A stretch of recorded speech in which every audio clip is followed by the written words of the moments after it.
Hello everyone, उत्कर्ष daily GK में आप सभी का स्वागत है। जहां आज हम आपके लेकर आए हैं एक नया सेशन भारत के संविधान से संबंधित मोस्ट इम्पॉर्टेंट क्वेश्चन, जो कि आपकी आगामी परीक्षा की दृष्टि से काफ़ी महत्वपूर्ण प्रश्न इस सेशन में लिए गए हैं। चाहे आप सेंट्रल लेवल एग्जाम की तैयारी कर रहे हो या फिर स्टेट लेवल एग्जाम की तैयारी कर रहे हो, ये वीडियो आपके लिए काफ़ी यूजफुल रहने वाला है। इस सेशन में हमने सेलेक्टेड और इम्पोर्टेंट क्वेश्चन लिए हैं जो कि आपकी परीक्षा की दृष्टि से काफ़ी ज़्यादा महत्वपूर्ण है। तो चलिए सेशंस को शुरू करते हैं और देखते हैं आज का पहला क्वेश्चन। आज का पहला क्वेश्चन है, भारतीय संविधान किस तिथि को लागू हुआ था? तो भारत का संविधान जो है वो किस तिथि को लागू हुआ था? तो इसका राइट आंसर है ऑप्शन ए 26 जनवरी 1950 को। 26 जनवरी 1950 को भारत का संविधान लागू हुआ था। तो इसका राइट आंसर ऑप्शन ए याद रखिए। अगला क्वेश्चन देखते हैं। अगला क्वेश्चन है, भारतीय संविधान को बनाने में कितना समय लगा? जो भारत का संविधान हमारा बनकर तैयार हुआ, उसको बनाने में कितना समय लगा? तो इसका राइट आंसर है ऑप्शन बी 2 वर्ष 11 माह 18 दिन। भारत के संविधान को बनने में 2 वर्ष 11 माह 18 दिन का समय लगा, तब जाके हमारा भारत का संविधान बन के तैयार हुआ। तो राइट आंसर ऑप्शन बी याद रखिए। अगला क्वेश्चन देखते हैं। अगला क्वेश्चन है, भारतीय संविधान की पहली बैठक कब हुई थी? जो भारत का संविधान है हमारा, उसकी पहली बैठक कब हुई थी? तो इसका राइट आंसर है ऑप्शन सी 9 दिसंबर 1946 को। 9 दिसंबर 1946 को भारतीय संविधान की पहली बैठक हुई। तो राइट आंसर ऑप्शन सी याद रखिए। अगला क्वेश्चन देखते हैं। अगला क्वेश्चन है, संविधान सभा का स्थायी अध्यक्ष किसे चुना गया? मोस्ट इंपॉर्टेंट क्वेश्चन है। संविधान सभा का स्थायी अध्यक्ष किसे चुना गया? तो इसका राइट आंसर है option D doctor Rajendra Prasad ji को। डॉक्टर राजेंद्र प्रसाद जी को संविधान सभा का स्थायी अध्यक्ष चुना गया। तो राइट आंसर ऑप्शन डी याद रखिए। अगला क्वेश्चन देखते हैं। अगला क्वेश्चन है, संविधान सभा का अस्थायी अध्यक्ष किसे चुना गया? तो संविधान सभा का अस्थायी अध्यक्ष चुना गया सच्चिदानंद सिन्हा जी को। राइट आंसर ऑप्शन बी सच्चिदानंद सिन्हा जी को संविधान सभा का अस्थायी अध्यक्ष चुना गया। अगला क्वेश्चन देखते हैं। अगला क्वेश्चन है, पंचवर्षीय योजना किस देश के संविधान से ली गई?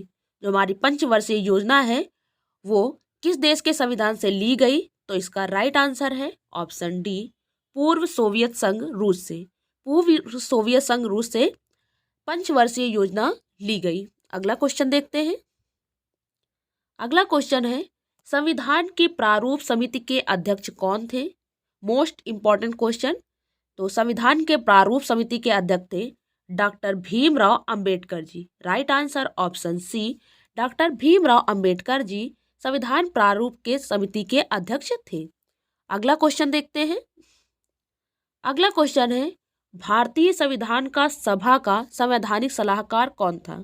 तो भारतीय संविधान सभा का संवैधानिक सलाहकार थे BN Rao ji. Right answer option D BN Rao ji भारतीय संविधान सभा के संवैधानिक सलाहकार थे। अगला क्वेश्चन देखते हैं।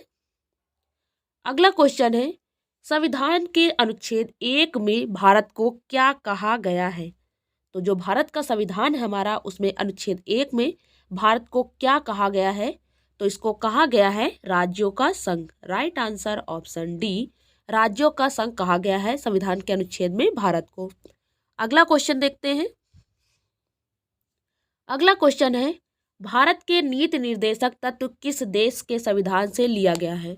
मोस्ट इंपॉर्टेंट क्वेश्चन, बहुत बार परीक्षाओं में पूछा जा चुका है कि भारत के नीति निर्देशक तत्व किस देश के संविधान से लिया गया है? तो इसका राइट आंसर है ऑप्शन बी आयरलैंड से। आयरलैंड से भारत के नीति निर्देशक तत्व को लिया गया है। तो राइट आंसर ऑप्शन बी। अगला क्वेश्चन। अगला क्वेश्चन है, स्वतंत्र भारत के पहले कानून मंत्री कौन थे? तो स्वतंत्र भारत के पहले कानून मंत्री थे BR अंबेडकर, यानी कि डॉक्टर भीमराव अंबेडकर जी स्वतंत्र भारत के पहले कानून मंत्री थे। तो राइट आंसर ऑप्शन सी याद रखिए। अगला क्वेश्चन देखते हैं। अगला क्वेश्चन है, डॉक्टर भीमराव अंबेडकर ने किस अनुच्छेद को संविधान का आत्मा कहा है? तो डॉक्टर भीमराव अंबेडकर ने कौन से अनुच्छेद को संविधान की आत्मा कहा है?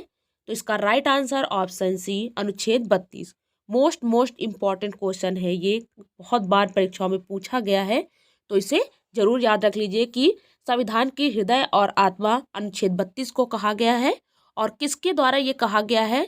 तो डॉक्टर बाबा साहब अंबेडकर के द्वारा ये कहा गया है। अगला क्वेश्चन देखते हैं। अगला क्वेश्चन है, किस संविधान संशोधन को मिनी संविधान कहते हैं? तो इसका राइट आंसर है ऑप्शन बी, 42वां संविधान संशोधन। मोस्ट इंपॉर्टेंट क्वेश्चन, 42वें संविधान संशोधन को मिनी संविधान कहते हैं। अगला क्वेश्चन देखते हैं। अगला क्वेश्चन है, निम्न में से कौन मौलिक अधिकार नहीं है? तो मौलिक अधिकार कौन नहीं है? तो इसका राइट आंसर ऑप्शन बी, संपत्ति का अधिकार। संपत्ति का अधिकार मौलिक अधिकार नहीं है। बाकी के समानता का अधिकार, शोषण के विरुद्ध अधिकार, धार्मिक स्वतंत्रता का अधिकार, ये तीनों मौलिक अधिकार के अंतर्गत आते हैं। तो इसका राइट आंसर ऑप्शन बी, संपत्ति का अधिकार एक मौलिक अधिकार नहीं है, याद रखिए। अगला क्वेश्चन देखते हैं। अगला क्वेश्चन है, संविधान में मौलिक अधिकार किस देश के संविधान से लिया गया है? तो संविधान में जो मौलिक अधिकार दिए गए हैं वो सब किस देश के संविधान से लिए गए हैं? इसका राइट आंसर है ऑप्शन ए, अमेरिका के संविधान से। अमेरिका के संविधान से मौलिक अधिकार लिए गए हैं। अगला क्वेश्चन देखते हैं। अगला क्वेश्चन है, राष्ट्रपति बनने के लिए कितनी उम्र होनी चाहिए? तो राष्ट्रपति बनने के लिए कितनी उम्र होनी चाहिए? तो इसका राइट आंसर है ऑप्शन डी, 35 वर्ष। 35 वर्ष राष्ट्रपति बनने के लिए उम्र होनी चाहिए। और लोकसभा के लिए कितनी उम्र होनी चाहिए और राज्यसभा के लिए कितनी उम्र होनी चाहिए, इसका आंसर आप कमेंट बॉक्स में दीजिए। इसका आंसर आप उसी में बताइए। अगला क्वेश्चन देखते हैं। अगला क्वेश्चन है, एकमात्र भारतीय जो निर्विरोध राष्ट्रपति चुने गए। तो एकमात्र भारतीय कौन से हैं जो निर्विरोध राष्ट्रपति चुने गए? तो इसका राइट आंसर है ऑप्शन सी, नीलम संजीव रेड्डी जी। नीलम संजीव रेड्डी जी एकमात्र भारतीय हैं जो निर्विरोध राष्ट्रपति चुने गए। अगला क्वेश्चन देखते हैं। अगला क्वेश्चन है, राष्ट्रपति को राष्ट्रपति पद की शपथ कौन दिलाता है? तो राष्ट्रपति को राष्ट्रपति पद की शपथ दिलाता है मुख्य न्यायाधीश। राइट आंसर ऑप्शन सी, मुख्य न्यायाधीश राष्ट्रपति को राष्ट्रपति पद की शपथ दिलाता है। इस पूरे वीडियो में जो भी क्वेश्चन लिए गए हैं वो मोस्ट इंपॉर्टेंट और सेलेक्टेड क्वेश्चन है जो कि आपकी परीक्षा के लिए काफ़ी ज़्यादा महत्वपूर्ण है, तो सेशन को लास्ट तक जरूर देखिए। चलिए देखते हैं अगला क्वेश्चन। अब अगला क्वेश्चन है हमारा, राष्ट्रपति अपना त्यागपत्र किसे सौंपता है? तो राष्ट्रपति अपना त्यागपत्र उपराष्ट्रपति को सौंपता है। राइट आंसर ऑप्शन बी, उपराष्ट्रपति को त्यागपत्र सौंपता है राष्ट्रपति। अगला क्वेश्चन देखते हैं। अगला क्वेश्चन है, राज्यसभा का पदेन सभापति कौन होता है? तो राज्यसभा का पदेन सभापति होता है उपराष्ट्रपति। राइट आंसर ऑप्शन बी, उपराष्ट्रपति राज्यसभा का पदेन सभापति होता है। अगला क्वेश्चन देखते हैं। अगला क्वेश्चन है, भारत के संविधान के प्रस्तावना में समाजवादी और धर्मनिरपेक्ष शब्दों को किस संविधान संशोधन द्वारा जोड़ा गया? तो समाजवादी और धर्मनिरपेक्ष शब्दों को संविधान की प्रस्तावना में किस संविधान संशोधन के अंतर्गत जोड़ा गया? तो इसका राइट आंसर है ऑप्शन ए, 42वें संविधान संशोधन के अंतर्गत। 42वें संविधान संशोधन के अंतर्गत समाजवादी और धर्मनिरपेक्ष इन दो शब्दों को भारत के संविधान की प्रस्तावना में जोड़ा गया। अगला क्वेश्चन देखते हैं। अगला क्वेश्चन है, भारत का संविधान पूर्ण रूप से कब तैयार हुआ था? तो भारत का संविधान पूर्ण रूप से तैयार हुआ था 26 नवंबर 1949 को। 26 नवंबर 1949 को यह पूर्ण रूप से बनकर तैयार हुआ और लागू कब हुआ? 26 जनवरी 1950 को। तो ये दोनों डेट याद करने में कंफ्यूजन होती है, तो इन्हें याद कर लीजिए अच्छे से कि लागू कब हुआ? 26 जनवरी 1950 को, और बनके कब तैयार हुआ? 26 नवंबर 1949 को। राइट आंसर ऑप्शन सी, याद रखिए। अगला क्वेश्चन देखते हैं। अगला क्वेश्चन है, भारतीय संविधान का जनक किसे कहा जाता है? तो भारतीय संविधान का जनक किसे कहा जाता है?